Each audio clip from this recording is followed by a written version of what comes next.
Welcome to this perfume and luxury channel. Today we're talking about a very luxurious brand, BDK from Paris. They have recently launched their brand. I mean recently for a fragrance brand. They're less than 5 years old in my understanding. And I just love this brand so much and wanted to do a comprehensive review of this brand. I've got quite a lot of fragrances from this brand and I'm only missing 3 fragrances out of the whole line. So I'm missing the newest launch, the Gris Charnel Extrait, which I have heard is not as great as the original anyway. And I'm also missing Bouquet de Honoré and also French Bouquet, so 2 flowery fragrances, which it's not my personal taste. Oh, it's actually 1 oud fragrance, which I have never smelled, but the 2 other bouquet fragrances are not totally to my taste, so that is why I don't own them.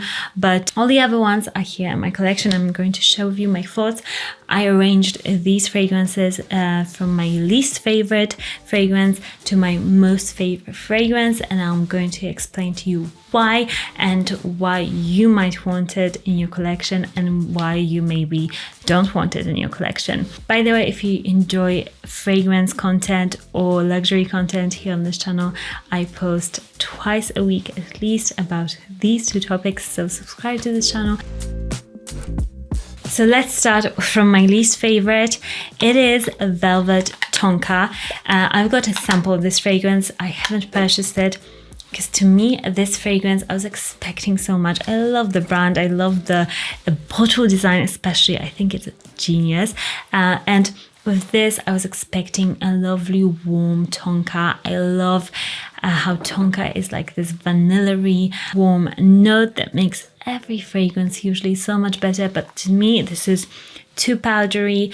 It smells like my makeup products. It just doesn't give me that luxurious Parisian fragrance vibe. It doesn't. It leans feminine.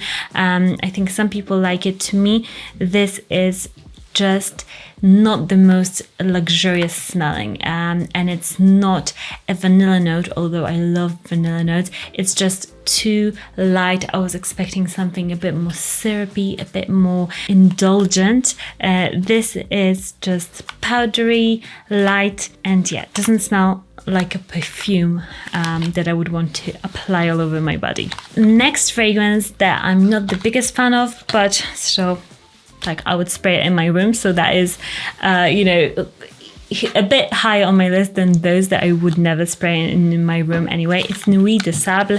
This fragrance, I've sprayed it on here. It's a bit too traditional for my taste.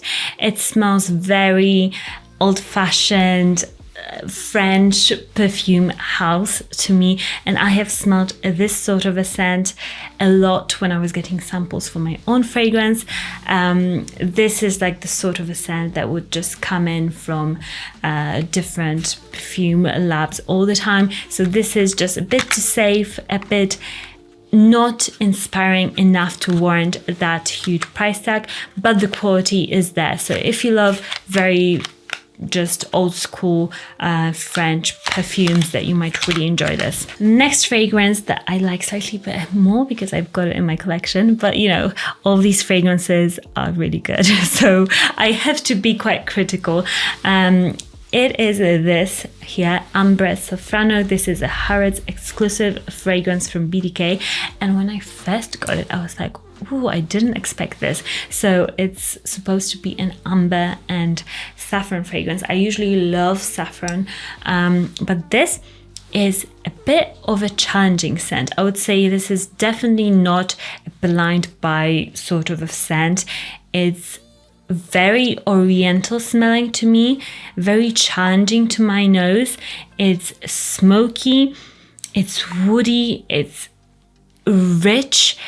It almost smells like Buddhist temple or something like that. It's very intense, and I struggle sometimes with those like smokier, when you burn incense, that sort of a note. I sometimes struggle with that note because it just reminds me of Camden Town in London.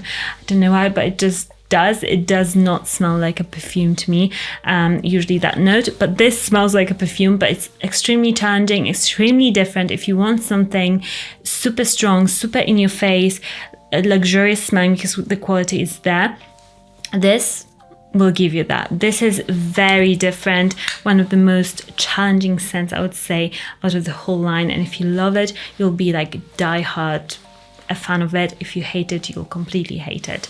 So yeah, a bit about that one. Let me just sip my coffee. And by the way, if you enjoy these sort of videos, let me know what other brand reviews or perfume brand reviews I should do in the comments. Okay, next we're going up and up. From here onwards, pretty much all the fragrances I wear, I really like. Okay, let's start with this one. Creme de Cuir. This is a lovely battery leather scent. It is not heavy in any way. This smells like a new car, but a bit more rounded and buttery soft. It smells yellow to me when I have it in my mind, like it smells very neutral. It's a your skin but better scent.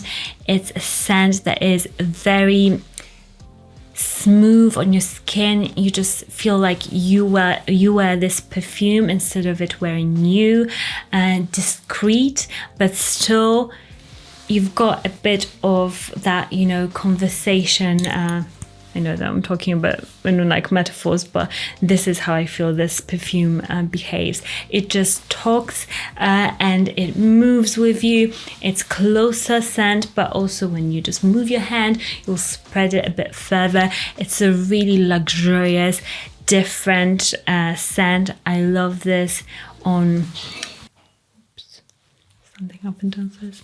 I love wearing this at home, or if I'm going to like a business meeting. This is sort of a scent that I would wear. This definitely is unisex, either men or women can wear this, totally no problem. I love this one. Next is Wood Jasmine. This scent smells so warm. This is a fall and winter scent to me. I enjoy wearing it then. It smells like an apple, a cinnamon, hot pie. It smells delicious, but in a fragrance form. So it's not too childish smelling, not too like kitsch smelling. It's very sophisticated apple pie with loads of cinnamon, super warm, super comforting, like a blanket. This one also is truly unisex. Both women and men can wear it, and it sits in the middle of the gourmand scale, so it's not a full-on like gourmand, it's more of a semi-gourmand scent. Just love this one, especially for the colder season. Next up, we've got some freshies in the collection. They have blue bottles, and the one that I really like is Citrus Riviera. This one is very optimistic. This reminds me of a French city summer.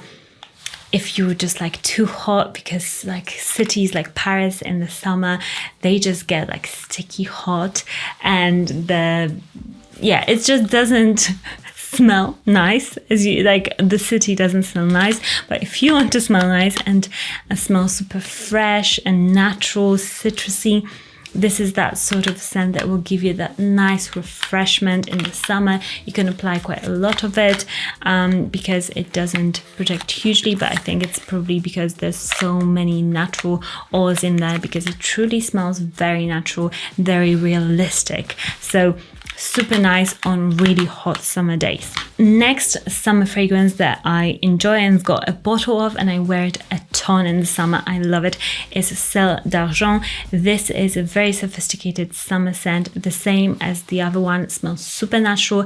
This one is a bit more salty. It does smell like summer by the sea. It smells refreshing. It is quite long lasting on my skin, even if I don't apply it on my like linen shirt or something. If I only apply it on my skin, it is quite long lasting, which I was surprised about for a summery scent, like good 5-6 hours, and smells incredibly luxurious. I don't like many fresh scents, but this one I would say it's pretty much like a safe blind buy. Next up, we've got one of the more fun fragrances for me. This is a real fun fragrance. I would love to own it. It's Ce Soir, and this fragrance is super girly. I would say this one, I can't imagine smelling this on a guy. I just don't think it would work.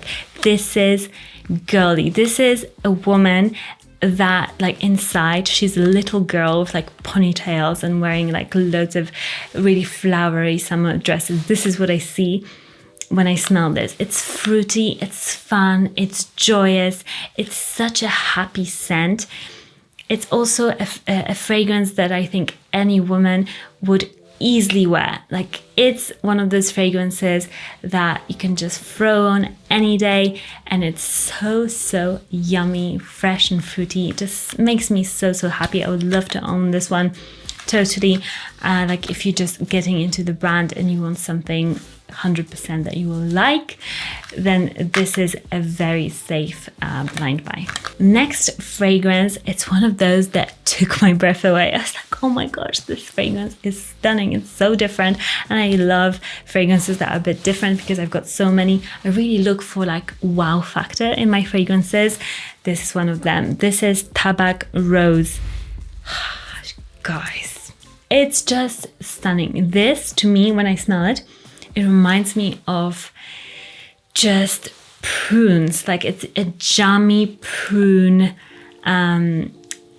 jammy prune jam. Yeah, it is just so good. It's a very sweet fragrance, probably one of the more sweeter ones out of the collection, but it's still fresh. It's a bit chocolatey even. When I wear it, I smell a bit of that chocolate in there. It's a bit spiky. It's a bit like you are getting real life prunes, like that were just cut from the trees, and the trees are a bit green and a bit bitter. There's something there. It's very natural, and then they're dried. It's such an intriguing scent, very different. Not everybody would love this scent, but if you love it, if you appreciate different scents that really make you like go on a journey with them, I feel like this is one of them. It's a semi-gourmand scent to me. Definitely leans more feminine to me. It's quite elegant, I would say, but in a very different way. That rose in here, it's so nice, and it's more of this pinkish rose to my nose when I smell it, rather than a red rose. It's like a pinkish, more of that just really beautiful springish rose. Just a stunning fragrance. I love this one. Next fragrance that it's on my to buy list. This is amazing. It's Tuberose Imperiale, or Imperial, maybe that's how you're supposed to pronounce it. Oh, this is such a fun, feminine tuberose scent. It's a candied white flower sort of a scent. Very fun.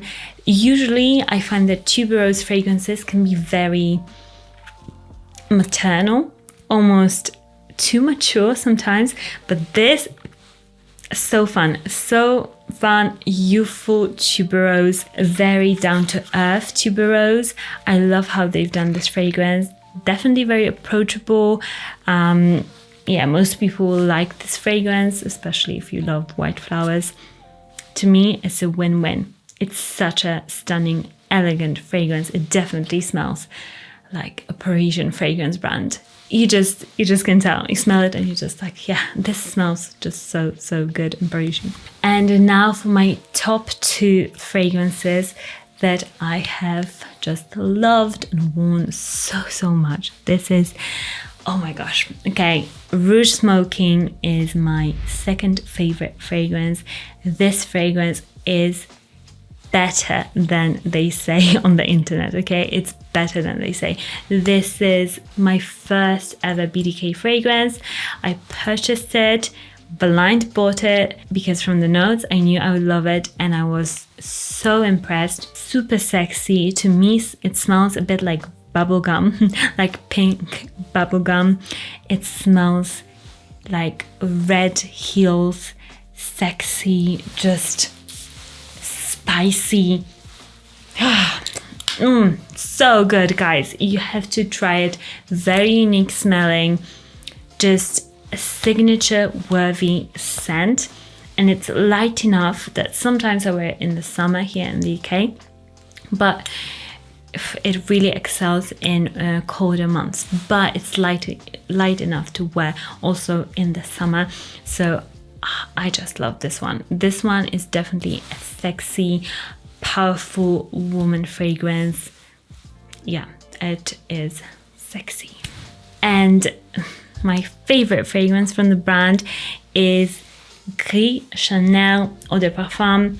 They have just come out with the Extrait version, but judging from reviews on Fragrantica, it's not as good as the original, so I would still recommend you go for this one. I'll check out the Extrait and let you know what I think. If I do, I'll just pop it in the description box what I think about the Extrait. But this one is probably the #1 seller, and for a very good reason. This is a fig and sandalwood scent, very feminine smelling. This smells like a married material woman. It really smells stunning. This is so powerful in a soft way. This is just the beauty of femininity to me. It really is. When you smell it, your breath is just, it goes out of your body, and you cannot, like, you have to gasp for air because it's so stunning. I really love the sandalwood that really smells a bit coconutty in the scent, and the fig, it's just, it's stunning. You can apply quite a lot of it and not be overwhelmed because it's quite a soft fragrance. I would recommend it for every day. I think this is like your perfect, unique, everyday signature scent because you can wear it to work with fewer sprays, but on a date also. For example, my husband, like, it's his #1 favorite fragrance on me out of everything I've ever worn. This is his #1 favorite fragrance. He loves it on me, so it's perfect also for a date, but you can wear it easily also during the daytime. It's light enough to wear in the summer, but you can also wear it in the winter. It's just such a versatile but unique fragrance. I can't say enough good things about this fragrance. I love it to bits, can you tell? Follow me on Instagram at Monica_Tjoch, where I post a bit more about fragrances and you can ask me questions. I'll link all the fragrances down for you below, so you can, with French names it's a bit harder, so I'll link all the names and everything so you can find your favorite fragrance. I hope this was helpful to you guys. Let me know what is your #1 favorite BDK scent if you've got one. If you haven't, let me know what is #1 from this list that you feel like would suit you best and which one you would like to try first. You can get loads of those little samples on the BDK website, so I'll link the sample page for you guys so you can get you some samples to try this brand out. Highly recommend it. Such a beautiful brand. Packaging and everything is cohesive, it's consistent. It's just the quality is there, so definitely great. Recommend it. Follow this channel for more fragrance videos, and I'll see you guys again very soon.